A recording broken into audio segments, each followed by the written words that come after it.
moving on, we had our cultivation chamber, which I talked about extensively, our starvation holding chambers. Our project was free scope because the cost of doing the extraction and harvest, as you guys are experts in the field, know it's quite expensive, so we aren't able to afford that. So we cut that out, and we just got plastic buckets to get the algae ones done. We came up with our chemistry subsystem, light subsystem sensors, power and interface control. So here's an initial CAD drawing that we came up with. Here you can see different subsystems by color. Cultivation tank, nutrient inlet tank, holding starvation chamber, gas input, saltwater inlet tank, and basically you'll have a pump that will pump water into either here or here, and that's a reconfigurable hose. Initial assembly there. This is a more elegant solution for the control. Due to time constraints, we chose to use a simpler method, but basically with this, what our computer engineer can do is write his own Linux program. Basically, this is a pretty new technology we're pretty excited about, and it fits right on a Chestnut 43 expansion board. You have Ethernet capability with this, so you can communicate to your computer on module easily. Some I/O right there, and it has plug-in touchscreen 4.3-inch. If I can get the right slide here, there's just a touchscreen overlay. So basically, what you're doing here is giving your user a graphical input to change the condition or. And there you can see the size of the actual device. It's amazing the pace that electronics is going more so. So, this is the actual implementation of our sensors. We're running a dedicated computer with LabVIEW. And we're using LabVIEW in these sensors. Basically, I got a month until I graduate, so we're not going to be able to write some sophisticated code programs. So we're going to use LabVIEW, mug up some VIs real quick, get all our sensor data input in, and use the Arduino Mega microcontroller that has a lot more I/O capability. And what we're going to do is get all our sensor data on LabVIEW and send it serially to the Arduino. So here you can see there's a Cyclops 7 turbidity sensor. It has biofouling detection, so we're able to monitor turbidity real time, 24/7. We have a dissolved oxygen sensor. CO2 sensor, where basically we know the concentration of CO2 coming in and the CO2 exiting, so we can negate the cost of the dissolved CO2 sensor and determine it by knowing the CO2 outlet gas. You have a lux sensor, know how much light you're putting out, a temperature probe, pH, and salinity probe. And so the real, and this is a sample VI. No, this isn't an actual VI we're using. I put it up here to show you how we're going to take in sensor data. Our control component.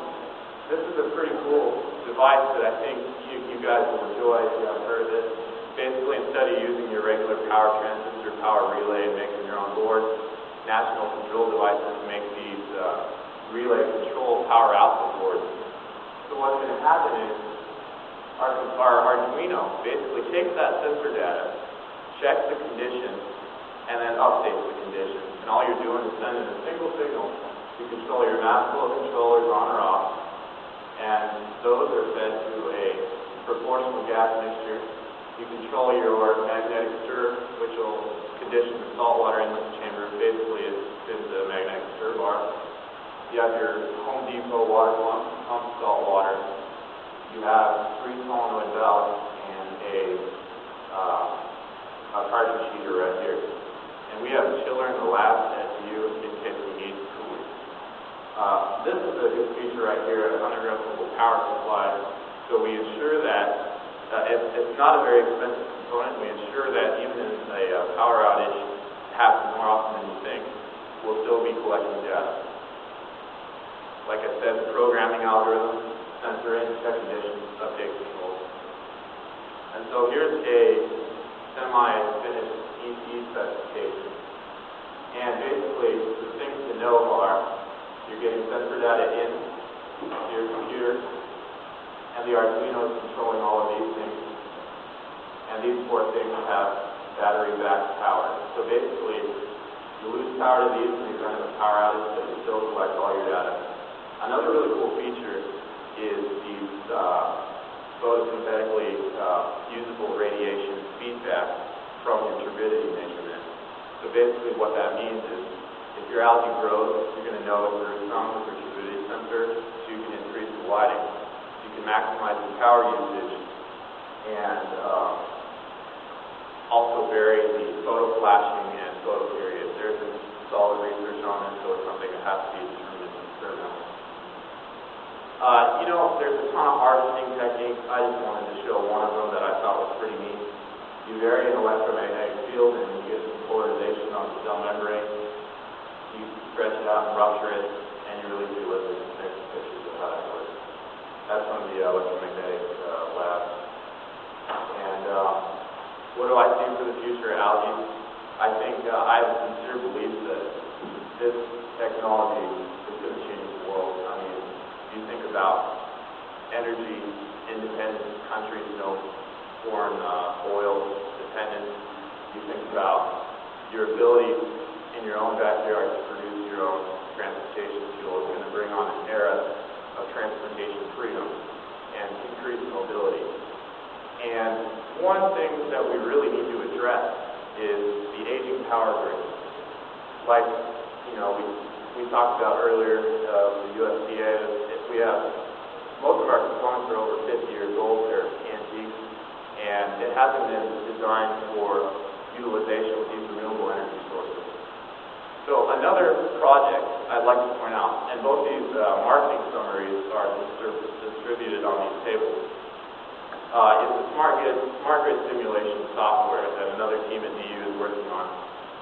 Basically, this tool that they've created using MATLAB, and only MATLAB, allows them to come up with a physical and power consumption analysis by putting a wind turbine or an algae photobioreactor or any other form of like photovoltaic renewable energy. And so I'll show you some examples of the software they've developed.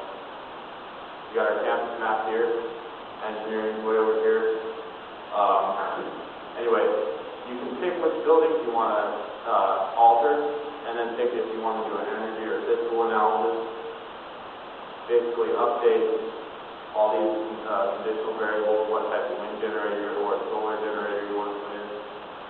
It'll give you an output graph of power consumption and the power savings. And then you get some financial analysis if you choose to do so. So I think that I'd like to end by saying let's roll up our sleeves, and we've always been innovators in the U.S. I've seen the explosion of the algae industry in the last 2 years. Going to this conference really makes me feel confident about us as a nation. And let's get everybody involved in open communication to bring this technology to life. Thank you.